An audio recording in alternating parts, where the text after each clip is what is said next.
16h, Cyrielle Sarah-Cohen. Bonjour à toutes et à tous et bienvenue sur Radio J. Ravi de vous retrouver aujourd'hui pour une heure d'émission ensemble avec mon invité humoriste et comédien, auteur et chroniqueur français également. Vous avez pu le découvrir dans ses deux premiers spectacles Pourquoi ou encore Je pionce comme je suis, rediffusé sur Canal+. Michael Hirsch vient alors nous voir aujourd'hui pour son troisième spectacle intitulé Il y a de la joie, jusqu'au 30 décembre, tous les mardis à 21h au Théâtre de l'Œuvre et en tournée dans toute la France. On va plutôt partager un moment qui fait du bien en ce jour un peu tragique. L'occasion comme toujours de découvrir notre invité et ce aujourd'hui en direct sur Radio J. 15h, 16h, Cyrielle Sarah-Cohen. Radio J. Bonjour Michael Hirsch. Bonjour Cyrielle. Merci beaucoup d'être mon invité aujourd'hui sur cette antenne. Je tiens à vous dire en démarrage d'émission que j'entends votre nom depuis très très longtemps. Moi aussi j'entends votre nom depuis très très longtemps. C'est vrai. Ouais. Écoutez, je suis ravie en tout cas qu'on apprenne à se connaître aujourd'hui. J'ai vu votre spectacle, on va en parler longuement dans cette émission, mais puisque je crois savoir que vous la connaissez, on va démarrer par le début, toujours le début, parce qu'on veut savoir qui vous êtes au-delà de ce que vous faites. Michael Hirsch, vous êtes né, je crois savoir, et corrigez-moi si je me trompe, un 7 décembre dans les années 80 à Metz, où vous avez grandi dans une famille juive allemande. Quel genre d'enfance vous diriez que vous avez eu ? Une enfance heureuse, mais loin du bonheur comme on l'imagine dans les magazines et les publicités. C'est-à-dire que c'était une joie un peu plus contenue, un peu plus cérébrale, une vraie famille juive, ashkénaze. Non, une enfance très très aimante. J'ai des parents qui étaient formidables avec moi, à la fois beaucoup de liberté. Ils m'ont transmis aussi un grand sens du devoir. Et puis, non, vraiment, je garde des souvenirs d'enfance absolument merveilleux dans cette belle ville de Metz, qui était un petit cocon, en fait, très agréable. Dans cette ville-là, vous dites qu'avec votre famille, en tout cas dans votre spectacle, vous allez vivre une forme d'intranquillité permanente, avec une enfance certes aimante et joyeuse, malgré vos origines et avec l'amour de votre famille, notamment pour un chanteur connu.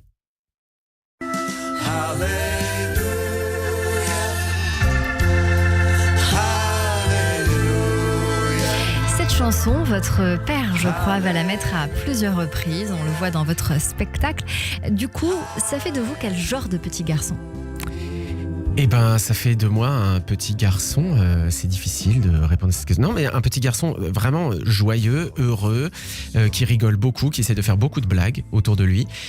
Moi, j'ai un grand souvenir, c'est les dimanches soirs, avec mes parents sur le canapé, aller voir rire devant Laurel et Hardy, rire devant Rabbi Jacob ou devant les films de De Funès, et d'aimer ce son-là, ce son du rire. Et je crois que c'est vraiment quelque chose de très fondateur en moi. C'est que je me suis dit, à un moment, j'ai envie de provoquer le même son chez les autres, wow. Chez mes parents en premier. Vous aviez droit au film du dimanche soir, vous ? Ouais. Vous aviez de la chance. Alors j'avais 7 sur 7 d'Anne Sinclair avant, parce que ça faisait partie de mon éducation politique, très important. Okay. Et après, un peu de détente, on avait le droit au film. On va voir que la politique, vous l'évoquez très brièvement dans votre spectacle, mais cela a une place. Vous allez faire vos études à Reims, vous sortez diplômé de l'école de commerce Subdeco. À ce stade, qu'est-ce que vous avez envie de faire de votre vie ?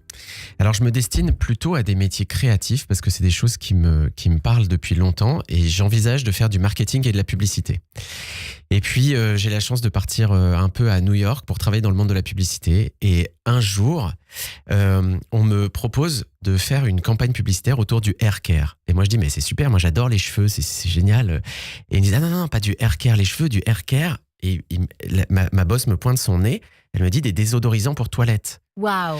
Et là il y a une sorte de faille spatio-temporelle qui se crée sous mes pieds et je me dis là je vais passer une demi-journée de ma vie à imaginer comment embaumer des toilettes, comment recréer du plaisir là-dedans et tout. Et je me suis dit, je crois que là, je suis en train de faire fausse route. Je crois plus aux règles du jeu, là, ça me fait plus marrer. Et à la fin, il y a quelque chose de très comique là-dedans à raconter. À quel moment vous allez vous dire que c'est la scène, votre truc, et que c'est plus fort que tout ? Alors ça fait longtemps, en fait, ça fait très longtemps, parce que dans mon souvenir, dès que j'ai pu, j'ai fait des spectacles. Dès qu'il y avait une scène, je faisais des spectacles, je faisais des imitations, je reprenais des sketchs pour des associations.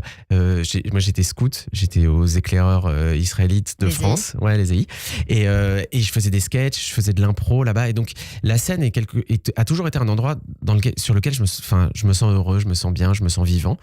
Et c'est vers la fin de mon école de commerce où je me dis, en fait, le monde de l'entreprise, je suis pas sûr que je vais m'y épanouir pleinement. Je vais essayer autre chose. Et à ce moment-là, j'ai une histoire incroyable qui m'arrive, c'est que mon directeur d'école de commerce tombe sur un de mes textes. Et j'écrivais depuis plusieurs années des textes d'humour avec beaucoup de jeux de mots, parce qu'à l'époque, c'était vraiment c'était ce qui me faisait le plus rire. Et il tombe sur un de mes textes et il me convoque dans son bureau et il me propose de faire mon premier spectacle de toute ma vie devant plein de gens. Comme mes parents ne sont pas du tout des enfants de la balle, mais alors pas du tout. C'est ce que j'allais vous demander. Ouais, non, pas du tout. Ils me disent, je leur dis, c'est parfait. En fait, j'avais pas envie, j'ai trop d'amour pour mes parents pour en faire une histoire de caprice, en fait, et de leur dire, si vous m'aimez, je veux devenir humoriste. Okay. Et donc, je leur dis, écoutez, vous savez pas que j'écris, mais ça fait plusieurs années que j'écris des blagues, que je fais de la scène. Et en fait, je vais jouer mon spectacle. Venez ce soir-là, on en parle après. Génial. Et mes parents ont été encore plus géniaux. C'est qu'en fait, j'ai appris à ce moment-là que mon père, c'était le rêve de sa vie. Et que quand il était jeune, il voulait devenir comédien et que sa mère lui avait interdit. Génial. Et donc, mes parents me disent, écoute, si c'est ton rêve, suis ton rêve. Et ma mère complète en disant, mais par contre, tu viens d'apprendre un métier en école de commerce, tu veux devenir comédien ou humoriste, c'est un autre métier, donc apprends ce métier. Magnifique. Et c'est comme ça que je suis rentré en école d'art dramatique. Exactement. Après vos études, vous allez prendre des cours d'art dramatique, notamment avec le célèbre Jean-Laurent Cochet, et puis ensuite avec Joss Houben au cours Jacques Lecoq. Qu'est-ce que vous allez apprendre ? Tout. Deux manières d'enseigner très différentes. Complètement et différentes différentes. choses. Ah ouais. En fait, chez Jean-Laurent Cochet, c'était un immense maître du théâtre français, très grand metteur en scène et très classique, avec vraiment un art de la parole théâtrale. Une grande passion pour le répertoire. Alors c'est ça ce qui m'aura fait découvrir, c'est le répertoire du théâtre français, et aussi une grande exigence dans le travail. C'est-à-dire que pour lui, le métier de comédien, c'était pratiquer un art classique comme la danse ou la musique. On répète ses gammes chaque jour et on apprend comment est fait le geste de la parole. Joss Houben, c'est complètement différent. Lui, c'est un expert du slapstick. J'avais l'impression d'avoir comme prof Stan Laurel. C'était incroyable, mais vraiment incroyable. C'était hilarant et c'est tout dans le corps. Donc la mécanique du corps, de tout ce qui faisait le génie d'un Buster Keaton, d'un Charlie Chaplin, etc. Et donc c'était deux formations tout à fait complémentaires. Tout à fait complémentaires, c'est ce que j'allais dire. Très vite, vous allez jouer le rôle de Jean, je crois, dans Votre maman de Jean-Claude Grimbert. Est-ce que c'est le rôle de Jean, du fils ? Non, c'est pas. Non, j'ai fait alors c'était une expérience incroyable. C'est que on m'appelle pour me proposer un tout petit rôle et je me retrouve dans un projet de Votre maman. Je joue un gendarme. J'avais une scène, mais je partageais la scène avec Pierre Arditi, Christine Murillo. C'est ce que j'allais vous dire. Pierre Arditi et Dominique Pinon. Ouais. J'étais persuadée que vous jouez le rôle de Jean parce que je vous verrais très bien là-dedans pour connaître cette pièce et l'avoir vue. À ce stade-là, vous, c'est en 2012 que vous la jouez. Moi, je l'ai vue il y a 3 ans avec d'autres acteurs. C'est une pièce merveilleuse, intemporelle, sur le thème de la vieillesse, de la mémoire qui flanche dans la peau d'une rescapée de la Shoah, Madame Butterflamme qui compte ses vieux jours. Est-ce que vous voudriez peut-être nous dire un mot sur peut-être cette première fois en vrai, si c'est bien celle-là, cette toute première fois ? Ouais, c'est une de mes expériences les plus marquantes. C'était incroyable parce que donc je suis pris pour ce projet et je me retrouve dans l'appartement de Jean-Claude Grimbert. Un lieu incroyable, un homme d'exception, avec un metteur en scène formidable qui s'appelle Charles Torgman et avec ses immenses comédiens. Et moi, je suis un bébé, mais vraiment un bébé comédien, et j'ai l'impression de prendre une leçon de théâtre extraordinaire, de voir ces immenses comédiens qui sont des instrumentistes incroyables, qui maîtrisent parfaitement leur instrument. Et je me dis, c'est ça le travail. C'est ça. Et en fait, ça fixe en moi quelque chose de me dire, ok, c'est ça un grand comédien. C'est merveilleux quand on voit un grand comédien sur scène. Mais quand on voit un grand comédien au travail et qu'on veut faire ce métier-là, c'est encore plus merveilleux parce qu'en fait, on se dit, ok, d'accord, il passe par là. C'est ça les étapes pour arriver jusque là où il arrive. Et c'était un moment vraiment extraordinaire de début de carrière, quoi. Ça, c'est pour le côté un peu tragique. Et dans ce même temps, vous allez rejoindre la troupe de Big Cat Company, créée par Pierre Boucard, qui mettra en scène avec vous le paquebot Tenacity de Charles Wildrac. Vous y jouez le rôle du matelot anglais. On vous verra plus récemment dans la pièce Le Montespan d'après Jean Telet à Paris. Mais ça, c'est avant de parler d'humour. Dans quel genre vous direz que vous êtes le plus à l'aise ? Dans plein de genres. Ouais. En fait, ce qui me plaît le plus, c'est plein de genres. Est-ce que vous diriez que c'est justement à l'image de la formation que vous avez eue, qui est peut-être plus le corps, plus dans le côté plus comédie, plus le jeu d'humoriste, d'humour, et complémentaire aussi avec ce que vous avez appris avec Cochet, plus classique. Ouais, et je crois que ça correspond à la fois à ce que j'ai appris, mais ça correspond à mes goûts et à mon éducation. C'est-à-dire une grande curiosité pour le monde et l'idée qu'en fait, on est là pour créer des ponts. Et moi, en tant qu'artiste, j'adore ça, m'imaginer créer des ponts entre plein d'univers. Je ne sais pas choisir. Je n'ai jamais su choisir. Vous êtes balance ? Non, vous n'êtes pas balance. Non, même pas. Mais comme je disais, quand j'étais petit, je suis sanitaire. Voilà. Et en fait, ça, voilà, c'est la bombe shit. Ouais, exactement. et donc, j'ai jamais su trop choisir et j'aime plein de choses à la fois. Et ce que j'aime mettre sur scène, c'est plein de choses à la fois. Et vous avez bien raison. Plus tard, vous allez créer votre premier spectacle seul en scène intitulé Pourquoi, coécrit et mis en scène par Yvan Calberac, à qui l'on doit notamment la dégustation jouée au cinéma et sur scène par Isabelle Carré et Bernard Campan, mais aussi Un amour de jeunesse ou encore Glenn, naissance d'un prodige, qui a connu un énorme succès. Vous jouerez à plusieurs reprises ce spectacle. Il vous permettra de devenir le lauréat du Grand Prix du jury de 2016, du 35e Festival d'humour à Vienne, mais aussi celui du Grand Prix de l'humour du 27e Festival de Morche Sourire. De quoi parlait ce spectacle ? Pourquoi ? C'est l'histoire d'un personnage qu'on va suivre de petit garçon à grand-père et qui, à chaque moment de sa vie, se pose des questions qui l'entraînent dans des histoires absurdes. Et c'est disons, c'est un spectacle sur l'art de se questionner. C'est un truc un peu talmudique, je crois. On va écouter. Génial. Pourquoi il dit jamais rien, notre fils? Peut-être qu'il a rien à dire. Je sens qu'il va nous faire chier, ce môme. Michael Hirsch se pose des questions comme tout le monde, Mais papa, pourquoi il faut trouver un sens à sa vie? comme personne. Eh ben je serai Dermatologue à Pau. Je deviens urologue dans le Bas-Rhin. Qu'est-ce que Françoise Hardy qu'on n'avait pas compris la première fois? Mais c'est énorme. Mais tu veux que je te dise oui ou que je te dise non? Mais je veux que tu me dises oui quand je te dis non. Oui, il y en a pour tous les niveaux. Comment faire pour convaincre des gens? Est-ce qu'il faut faire des longs discours ou des cours qui en disent long?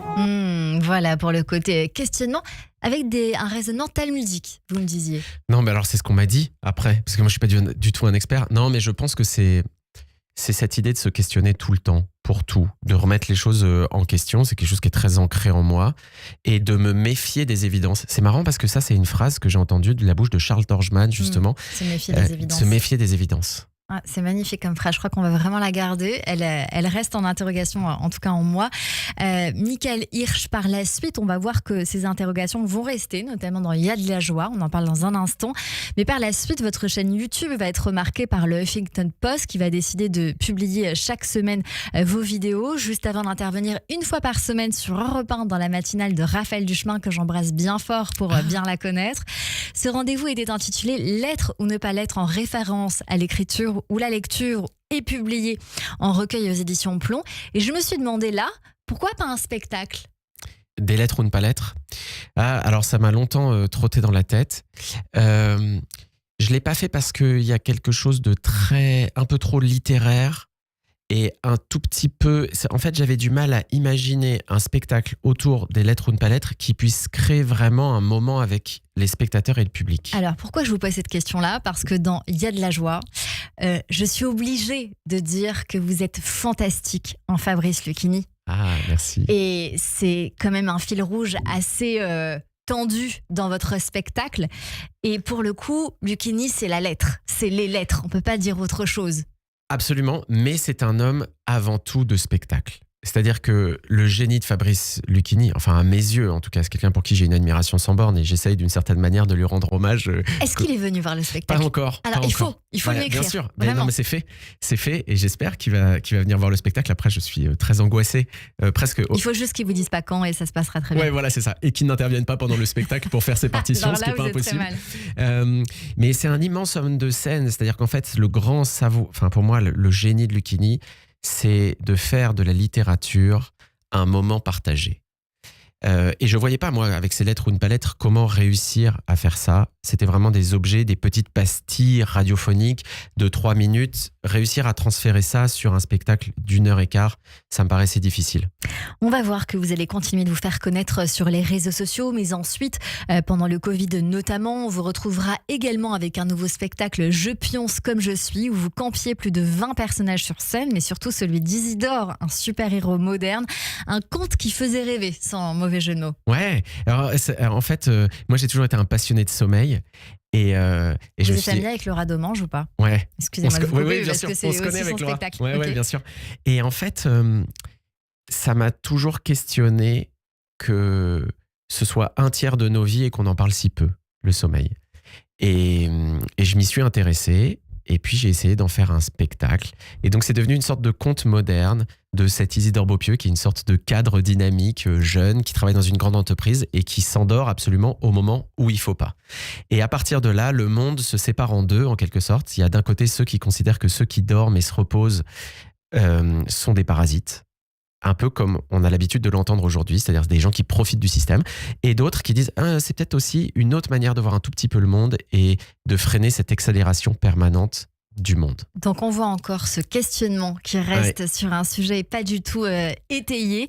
Après vos 2 spectacles qui ont rencontré un large succès du public et médiatique, depuis quelques semaines, on vous retrouve pour votre nouveau spectacle Il y a de la joie. Et jusqu'au 30 décembre, tous les mardis à 21h au Théâtre de l'Œuvre et en tournée dans toute la France. Alors, petit aparté total, Mickaël Chérignan, qui a notamment signé l'adaptation du texte de Valérie Perrin et la mise en scène Changer l'eau des fleurs, qui est pour moi une des plus belles pièces qui existent sur cette terre, que j'ai vue plusieurs fois. Et il y a beaucoup aussi de Charles Trenet dans cette pièce. Est-ce que vous le saviez? Ah oui, bien sûr, je Dans le sais. Changer l'eau des fleurs, Ah ouais, c'est bien sûr, constant. Bien sûr. Et donc on retrouve Il y a de la joie avec Charles Trenet que l'on entend en fond. C'est avec cette chanson que démarre votre spectacle du haut de votre échelle pour découvrir l'histoire d'un homme d'une 30aine d'années qui se pose plein de questions, un peu paumé, un peu triste et même un peu abattu parfois. C'est comme ça que vous démarrez. C'est comme ça que je démarre.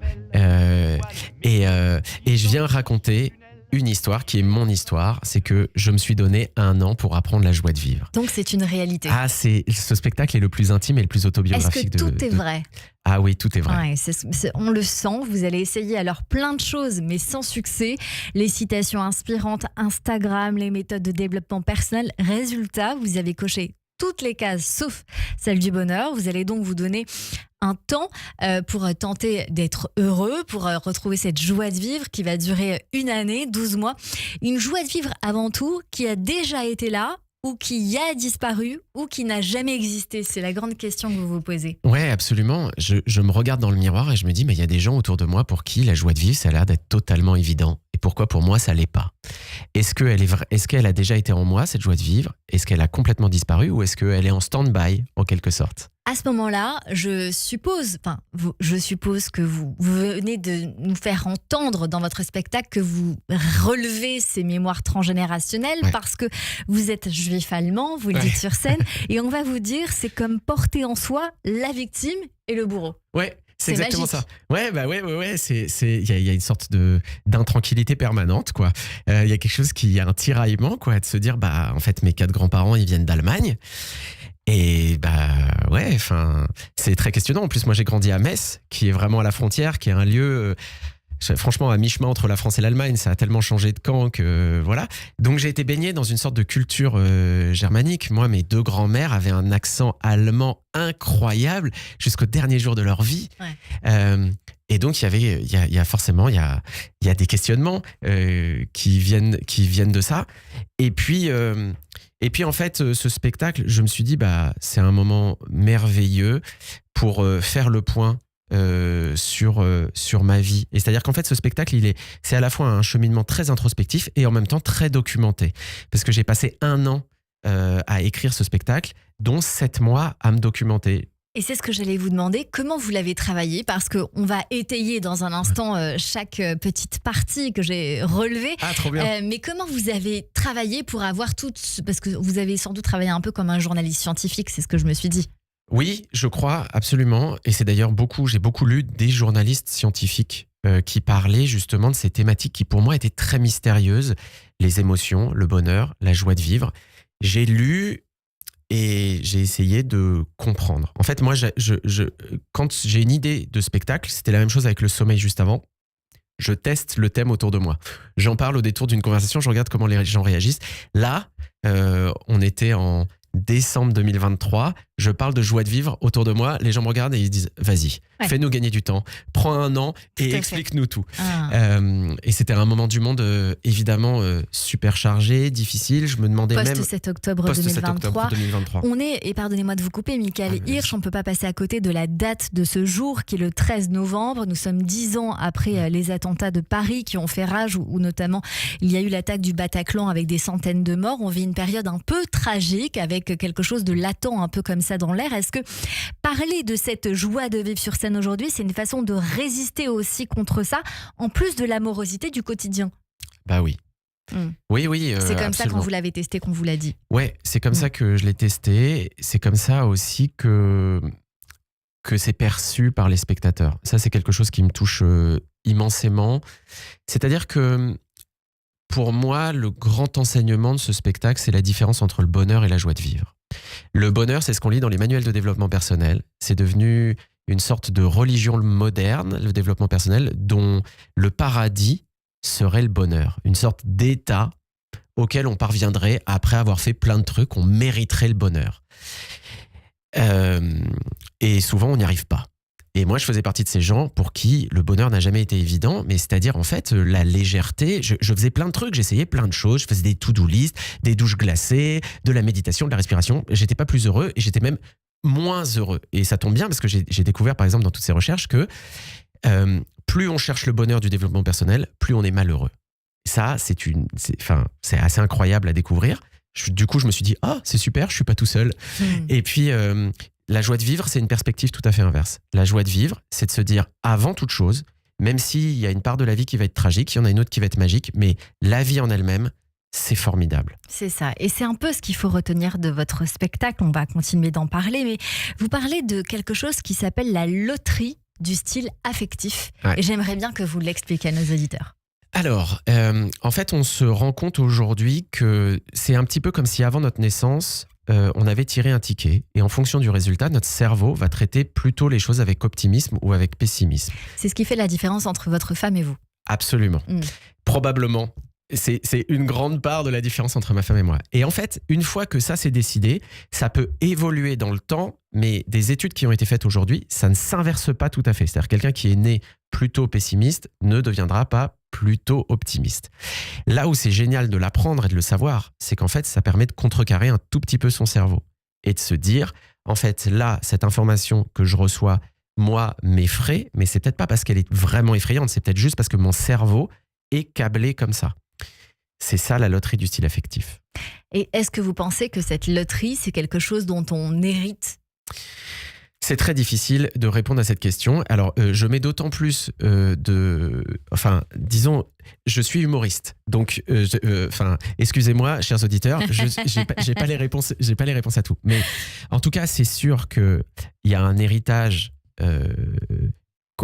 d'une part de génétique. En fait, ce qui se passe dans le cerveau, c'est que c'est un mélange de 3 choses. C'est que c'est une part de génétique, une part d'environnement, une part d'éducation. Et en gros, la répartition, pour à peu près tout dans le cerveau, semble-t-il, aujourd'hui, la science nous dit c'est 50% de génétique, 30% d'éducation, 20% d'environnement. Et ce 20%-là, il faut essayer autant que peut se faire de le modifier. C'est ce que vous nous dites. Restez avec nous, on continue cette émission avec vous, Michael Hirsch. Vous venez nous voir pour votre 3e spectacle, Il y a de la joie, jusqu'au 30 décembre au Théâtre de l'Œuvre. Dans un instant, mes chroniqueurs nous rejoignent. Mais tout de suite, c'est le rappel des titres sur Radio J. Radio J. Cyrielle Sarah Cohen.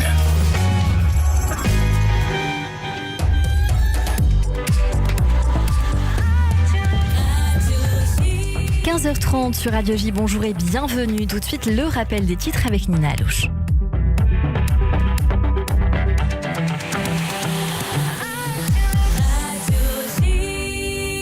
Bonjour Nina.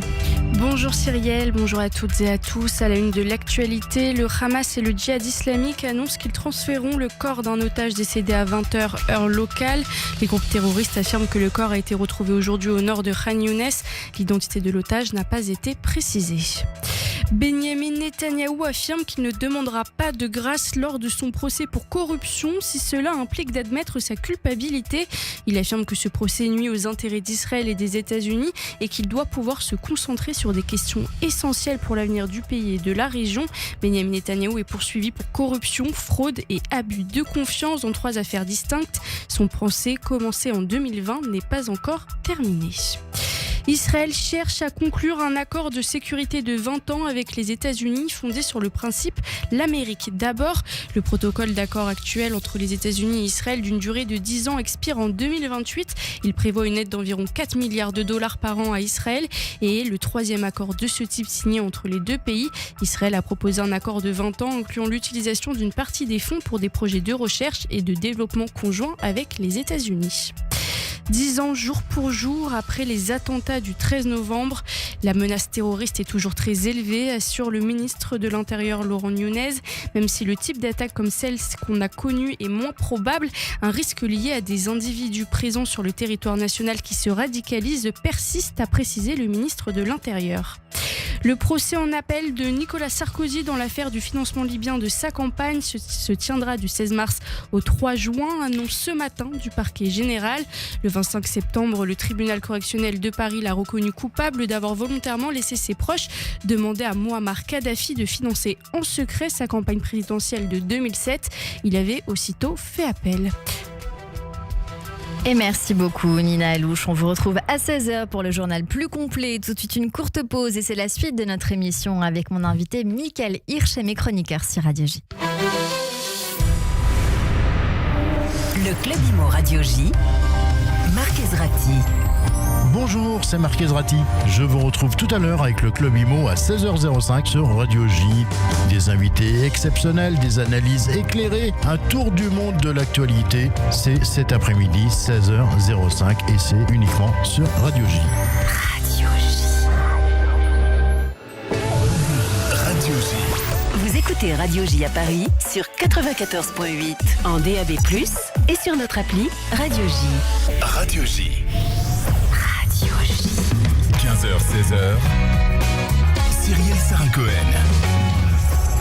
De retour sur l'antenne de Radio J. Je ne sais pas si on est sur Radio J ou si on est à la fête à Neuneu.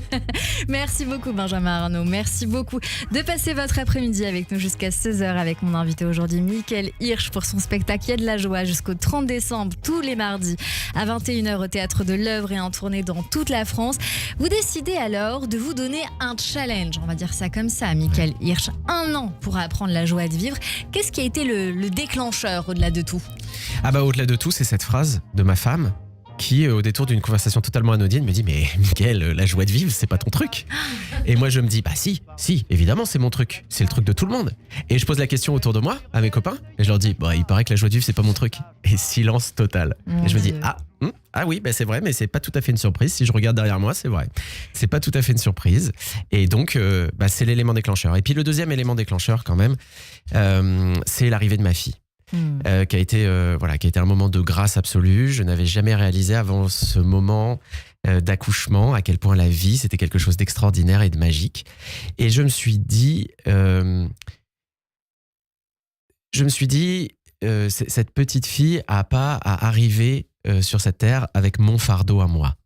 Donc je vais nettoyer mes bagages, je vais ouvrir mon baluchon et je vais réfléchir un tout petit peu à comment moi changer, mais aussi comment lui transmettre un récit sur la vie qui soit positif. Parce que justement, vous le disiez tout à l'heure, Cyrielle, l'actualité est plutôt tragique. Et je me suis demandé à un moment, mais est-ce que c'est foutu ? Est-ce que c'est foutu pour nous, pour notre génération, pour les générations à venir ? Est-ce qu'il y aura plus de joie ?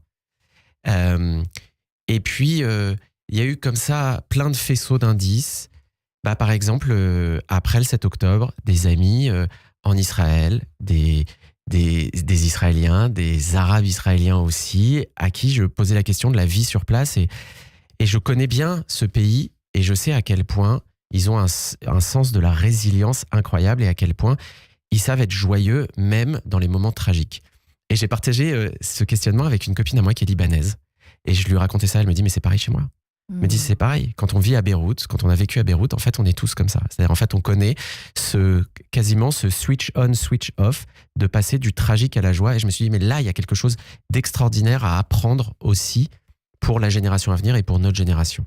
On va écouter la bande-annonce. Je m'appelle Michael, j'ai 37 ans et la joie de vivre, c'est pas mon truc. J'ai cru que c'était comme à l'école. Si je fais bien mes exercices, j'aurai mon diplôme du bonheur. Anna, t'as pas vu ma joie de vivre? Je me donne 1 an pour conquérir cette terre inconnue. Je suis devenu un expert du développement personnel. C'est comme le développement personnel, mais plus je pratique et plus je me sens nul. Il y a de la joie.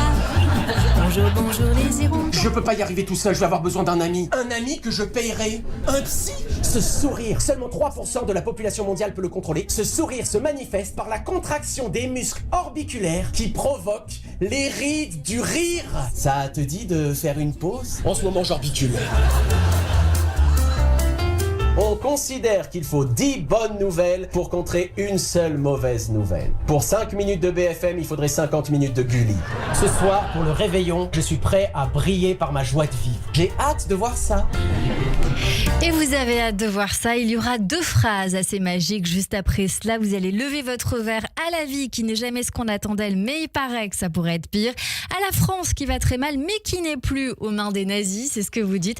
C'est extrêmement drôle, si je puis me permettre. Michael Hirsch, c'est enlevé, c'est intense, c'est délirant, ça fait du bien. Vous allez à la rencontre de plusieurs personnages dans cette quête du bonheur drôle, sensible et surtout joyeuse, mais aussi avec sérieux, avec une réflexion qui mêle enquête scientifique, on le disait tout à l'heure, récit personnel, théorie et pratique, avec notamment Fred et Jamy de C'est pas sorcier dans votre voix, l'italien assez magique, mais je ne dirai rien sur l'italien, Édouard Bière à ne pas confondre, la prof de yoga prénatal, le prof de parachutisme ou encore Fabrice Lucchini en fil rouge qui évoque Sioran. C'est une merveille.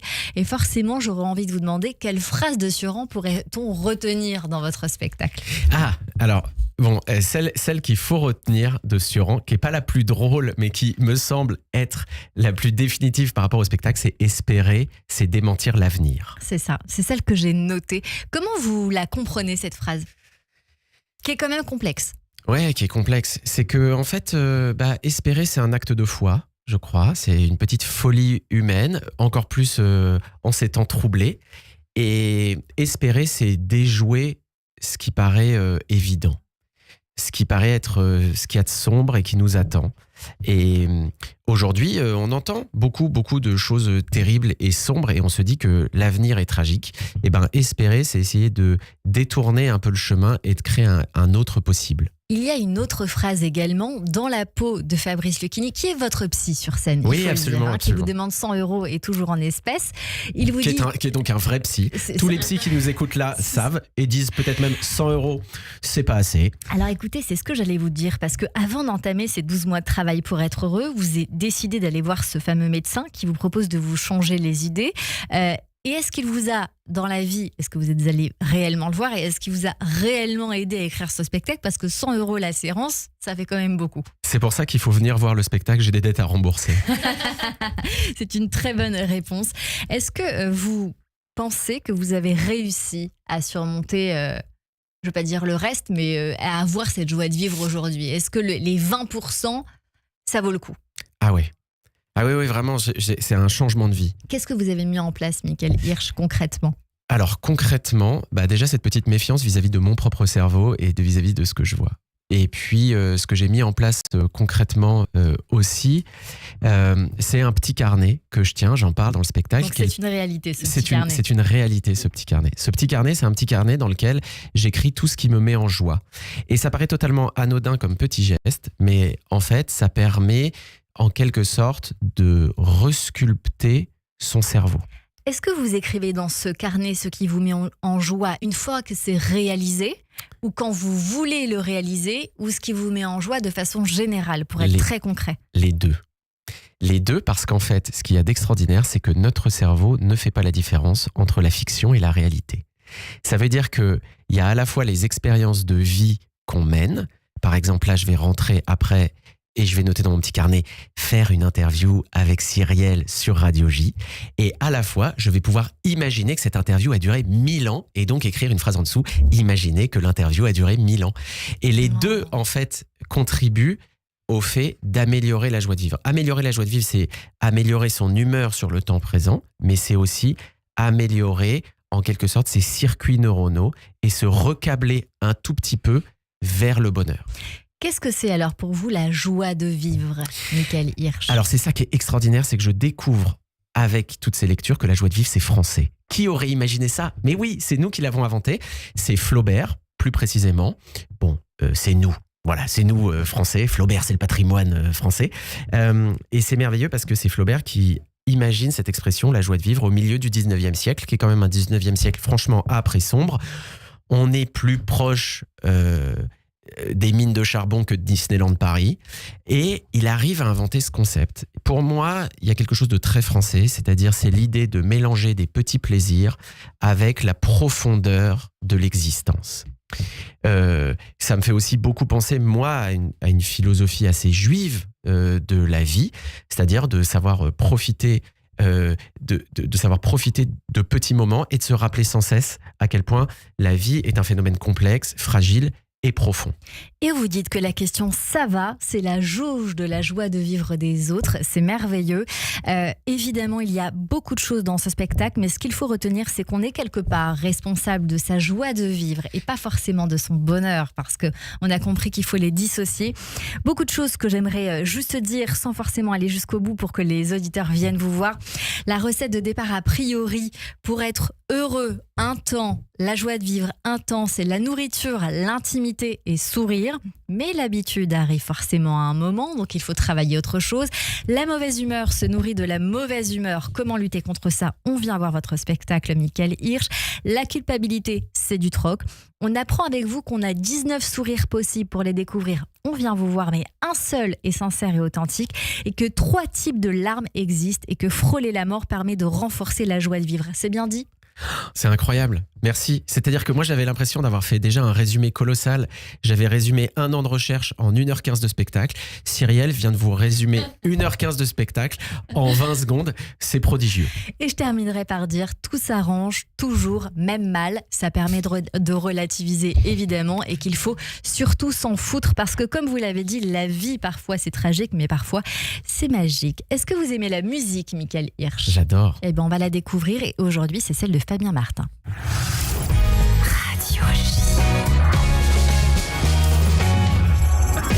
Bonjour Fabien. Bonjour Cyrielle, bonjour Michael Hirsch et surtout bonjour les hirondelles. Je ne pouvais pas passer à côté, désolé. Michael, on est tous à la recherche de la joie, ok ? C'est une quête sans fin cette histoire et certains jours un peu plus que d'autres.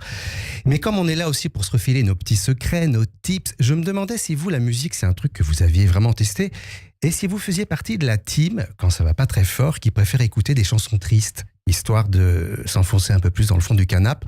Vous n'êtes pas obligé de me répondre.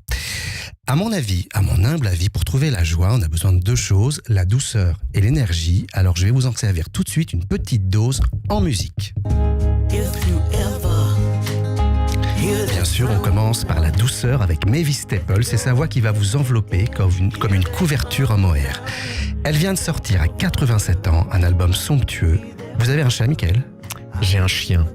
Bon, désolé. Cyrielle, vous avez un chat ? Non, mais mon fils en rêve, donc on peut considérer que c'est oui. Écoutez, tous J'en les ai deux, eu. allez sur le bon coin, prenez un chat, et pendant que vous y êtes, prenez aussi un rocking chair, un feu qui crépite, et vous voilà prêt à écouter Mavis Staples, le matou sur les genoux, bercé par la beauté de sa voix. Mavis faisait partie des Staple Singers, une formation dans laquelle on trouvait ses 2 sœurs et leur papa et qui officiait à Chicago, temple du crime et du blues.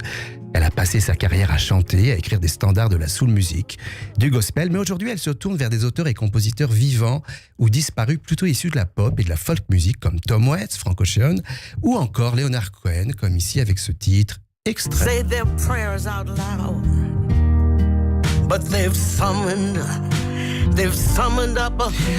Aucun faux semblant, pas de posture. Finalement, quand la musique est bonne, quand elle ne triche pas, ça me dit quelque chose cette phrase. Elle finit toujours par guider nos pas. Elle a poussé les siens aux côtés de Martin Luther King en militant pour les droits civiques et en diffusant des messages de paix et d'espoir. Mavis Staples, c'est un peu la grand-mère qu'on a tous connue, qu'on a tous perdue. Celle qui venait nous border le soir et nous susurrer des chansons secrètes à l'oreille pour apaiser la nuit.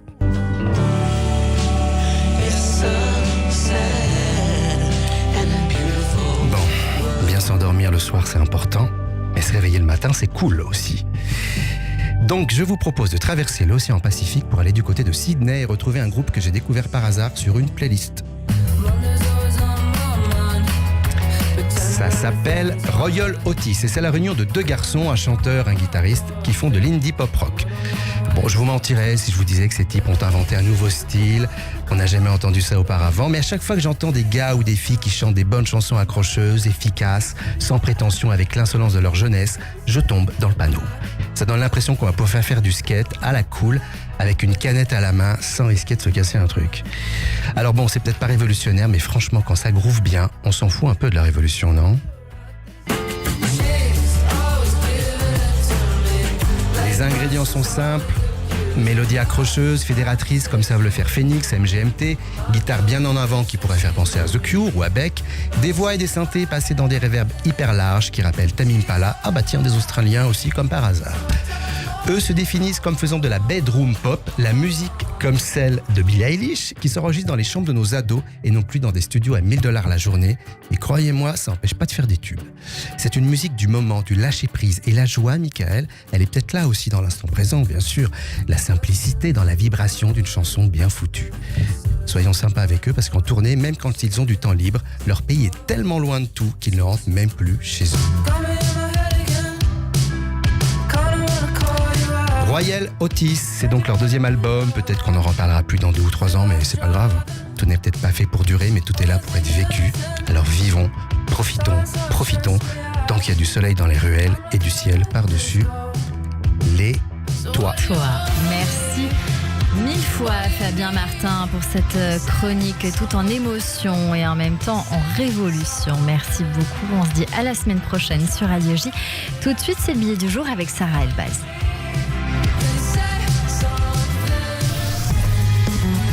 Le billet du jour. Bonjour Sarah. Bonjour Cyrielle, bonjour Michael Hirsch. Fabien, j'ai un chat, sachez-le. Miguel, je suis ravie de vous rencontrer. Votre spectacle s'appelle Il y a de la joie et là, ça m'inspire. Parce que moi, comme tout le monde le sait ici, je suis une personne qui aime la vie. J'adore rire, raconter des histoires, profiter des petits moments. Oui, ma joie de vivre à moi, c'est pas juste un mot sur un flyer, c'est mon carburant au quotidien. Et pourtant, il y a 2 semaines, cette joie a été mise un petit peu à rude épreuve. Eh oui, je suis un humain, pas qu'un Télétubbies. Alors, je serai le jaune. Alors, pour les auditeurs les plus fidèles, sachez que oui, c'est enfin la fameuse anecdote de la pharmacie que je vous avais promise il y a 2 semaines. Aïe. C'est maintenant, Cyrielle. Je crains le pire. Michael, figurez-vous qu'un doux soir d'octobre, feuilles mortes sous mes pieds, petit vent frais qui sent bon, je me rends à la pharmacie. Attention, moment glamour pour acheter du Daflon. Oui, le fameux Daflon pour les émaux. Bref, je suis en postpartum, ok. Et là, le pharmacien me drague. Allez. Ok, d'accord. Et il me parle de mon corps de déesse. Alors, je ne sais pas quelle déesse il a connue, mais si on part de la petite dame bouffie dans le dessin animé Hercule, ok, je suis une déesse. Okay. Dans ma panique, je n'ai pas juste sorti un simple merci monsieur. Non, mes amis, j'ai décidé de lui faire un résumé complet de mon postpartum. Je lui ai dit, vous savez, ce corps a donné la vie 2 fois, survécu à 2 baby blues et à la fin d'utilisation de mon périnée. Le monsieur, un peu perplexe et effrayé par tant de détails qu'il n'avait visiblement pas demandé, recule. Sûrement un réflexe archaïque d'homme qui ignore totalement la réalité féminine, malgré son statut de pharmacien. Quoi qu'il en soit, je ne m'arrête pas en si bon chemin. Et je continue. Et encore, monsieur, si vous aviez vu mon épisiotomie, ils ne sont pas été de main morte, hein. Le sourire du Joker. Voilà, Cyrielle, après Hitch, appelez-moi Sarah, experte en séduction. Par la suite, ce charmant pharmacien, quelque peu effrayé, ma carte vitale dans une main et ma boîte de Daflon dans l'autre, me dit d'un ton bizarrement beaucoup moins charmant. Je vous mets du Doliprane après ça? Non, merci. Bon bah merci, hein, bonne journée, à plus tard. Et je me suis mise à marcher jusqu'à la porte de la pharmacie, un chemin qui m'a paru interminable. Et là, je me suis dit, et pourquoi je devrais être un peu tristoune, un peu gênée en partant de cette pharmacie? J'ai donné la vie, bon sang. Nous les femmes, on est des reines, on est des guerrières, on est des aventurières. Alors oui, parler de périnée, d'épisiotomie ou de daflon, c'est pas un gros mot, c'est un titre honorifique. C'est le drapeau qu'on brandit après avoir traversé des épreuves que peu de gens peuvent imaginer.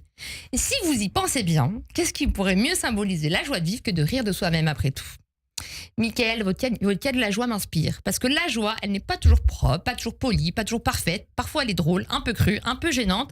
Mais elle est là, dans ces petits instants où on se relève, où on rit, où on se dit « Ouais, j'ai traversé ça et je suis toujours là, prête à savourer la vie. » Alors oui, à toutes les femmes qui m'écoutent, on peut parler de tout. De périnée, de postpartum, d'épisiotomie, de nuit blanche, de baby blues. Et quand on le fait avec humour, fierté et audace, eh bien, on touche à la vraie joie de vivre. Parce que la joie, ce n'est pas de cacher nos cicatrices, c'est de les embrasser, de continuer à rire, à marcher, à donner la vie et à la célébrer. Merci à vous, Michael. Merci à vous, C'est Sarah magnifique. Elbaz. Et vous qui êtes papa, vous connaissez toutes ces histoires, j'imagine bien. J'en connais un peu. Un petit rayon. Un peu. Et puis il y a une histoire de yoga prénatal Oui. dans ce spectacle. Ouais, oui, ça me parle, évidemment, mais c'est magnifique. Merci. C'est magnifique ce que vous en avez fait là. Ah, Merci beaucoup, Sarah Elbaz. Girl Power, à la semaine prochaine sur Radio J. Girl Power. Le portrait psychologique. Radio J. Radio J. Michael Hirsch, je sais que vous connaissez cette émission, donc vous savez ce qui vous attend. C'est la fin de cette émission et donc on débriefe ces minutes que nous avons passées ensemble. Et donc je passe le flambeau, lentement mais sûrement, à Christian Richomme. Bonjour Christian. Bonjour Cyrielle, bonjour Michael. Bonjour. Michael. Je vais pas être Fabrice Lucchini. Ok. Mais je me suis posé la question, où y a-t-il de la joie? Et en fait, vous nous avez prouvé dans cette émission que c'est là où vous êtes, où est Michael. Et vous nous présentez la joie, et vous nous la présentez au présent, à l'imparfait. Et on va voir qu'elle est peut-être à l'intérieur. Alors on parle de votre enfance. Vous nous avez précisé une enfance heureuse, contenue, cérébrale, aimante. Une origine franco-allemande. Et puis, on voit qu'il y a deux pôles dans cette enfance. Il y a un pôle un peu personnel, rationnel, cultivé, le sens du mot. Ce qui se voit dans votre travail et dans votre spectacle, ce sens du mot et du verbe que je vais reprendre. Et puis, il y a un côté sensible, émotionnel et bienveillant. Ce qui fait que c'est un peu cet humour que vous nous présentez, qui est à la fois très fort dans le verbe, avec vos débuts sur le double sens du mot, et puis toujours un humour qui est bienveillant. Alors on voit cet enfant qui grandit, qui fait les scouts, qui essaye des spectacles, plus ou moins en cachette, et puis on a l'accord des parents. Et on se lance. Même si on a déjà une formation, et on se lance. Et on se lance parce que l'humour, c'est aussi une quête de sens, et c'est aussi quelque chose qui nous permet de lier un palier face à notre angoisse. Quand on est face à ses parents le dimanche soir et qu'on veut les faire rire, on a cette place sur scène qui montre que on est dans un monde différent. Et vous nous l'avez dit, le rire et l'humour, c'est aussi un pont entre différents univers. Alors cette quête de sens, c'est aussi lutter entre la gravité et la légèreté. C'est une sorte de recherche d'équilibre en fait. C'est la présence qui peut être un refuge par rapport à une angoisse. Et puis c'est un moyen d'apprivoiser le monde. Alors vous vous êtes donné un an pour chercher la joie. Et vous nous avez fait la bonne définition de cette joie et du bonheur. La joie est une des 6 émotions de base. Et c'est la seule qui est entièrement positive. Il y a la surprise qui est neutre et les 4 autres sont négatives. Et en fait, le bonheur, comme vous nous l'avez dit, et je suis complètement d'accord avec vous, le bonheur n'existe pas. Le bonheur, ça serait une joie permanente. Sauf que la joie, elle n'est qu'éphémère. Et ce que l'on recherche, c'est justement à reproduire cette joie. Ça veut dire qu'on a des moments très courts de joie, et notre cerveau en récupère une adrénaline, une joie de vivre, qui fait que il est accro à cette joie, et on veut la retrouver. Mais tendre vers un état permanent de bonheur, c'est se mentir. Parce qu'il y a les autres émotions. Et j'ai adoré quand vous avez dit qu'il fallait 10 bonnes nouvelles face à une mauvaise. Moi, je mets ça sous forme des compliments. Ça veut dire qu'il faudrait 9 compliments pour effacer une critique. Et en fait, on est beaucoup plus sensible au négatif qu'au positif. Ce qui rejoint la théorie que le bonheur n'existe pas.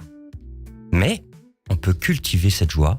Et vous êtes donné 1 an et vous avez fait plein de choses extraordinaires pour la trouver. Et j'encourage aussi ce que vous faites sur ce que j'appelle le cahier de gratitude. Ça veut dire de noter justement ces points positifs. Les points négatifs arrivent tout seuls. On ne les choisit pas. On ne les choisit pas, ils arrivent tout seuls. On est dans un monde très angoissé. Mais de noter cette chose de gratitude.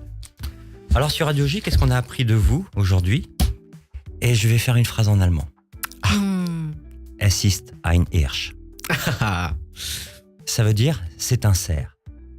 Le mot Hirsch en allemand, ça veut dire cerf. Et vous êtes peut-être un cerf. Un cerf, c'est un animal qui perd ses bois. Ça veut dire qu'il renaît, qui essaye de s'élever, mais qui avance par rapport à la perte et se répare. Le cerf, c'est un messager entre le terre et le ciel. On retrouve votre côté poétique et le fait que je peux être inspiré et avoir un monde imaginaire. C'est aussi une figure de noblesse, le cerf. C'est quelqu'un qui est fort, mais qui n'est pas dominant, qui n'est pas agressif. Et c'est pour ça que l'humour se place très bien là-dedans. C'est une forme de force, l'humour, mais tout en douceur et avec grâce. Et puis le cerf, c'est aussi la quête de soi. C'est celui qui traverse la forêt et qui cherche la lumière. Alors vous nous avez montré dans cette émission et dans ce spectacle que la joie, c'est plus qu'une émotion. Ça peut être une résistance. Une résistance face à ce monde qui peut être pressé, qui oublie de rire et qui peut chercher la joie, la vraie, quand on commence seulement à avoir un peu moins peur. Alors merci à vous. Merci à vous. Christian Richomme. Une petite réaction de votre part, Michael Hirsch. Combien je vous dois, docteur? On répond toujours que c'est gratuit pour aujourd'hui. Merci beaucoup. Merci infiniment. Christian Richomme, notre psychanalyste que l'on retrouve évidemment tous les lundis et tous les jeudis sur Radio J. On se dit à lundi, Christian. Radio J. Cyrielle Sarah Cohen. Il y a de la joie. Bonjour, bonjour les hirondelles, il y a de la joie. C'est la fin de cette émission. Avec vous, Michael Hirsch, vous êtes venu nous voir pour votre spectacle Il y a de la joie jusqu'au 30 décembre, tous les mardis à 21h au Théâtre de l'Œuvre et en tournée dans toute la France. Merci pour cet échange. Un mot de la fin qui vous revient, vous dites ce que vous voulez. Il y a vraiment eu de la joie. Merci beaucoup pour votre accueil, c'était merveilleux. Merci à vous d'être venus. À la réalisation audio et vidéo, Benjamin Arnaud et Tana Noukaïev. Merci à toutes et à tous de nous avoir suivis. Rendez-vous lundi dès 15h sur cette antenne avec un nouvel invité, Adrien Racca, pour la pièce Un château de cartes au Théâtre des Nouveautés. Merci à toutes et à tous, bien sûr, de nous avoir suivis quotidiennement, pour vos messages aussi, très gentils. Écoutez-nous de nouveau sur radioj.fr, YouTube, toutes les plateformes de streaming. Dans un instant, ce sera la suite de votre journée avec le Club Imo présenté par Marc Israti. Et dans un instant, bien sûr, le journal sur Radio J. À lundi. Merci à tous. Elle saute la Seine à pieds joints.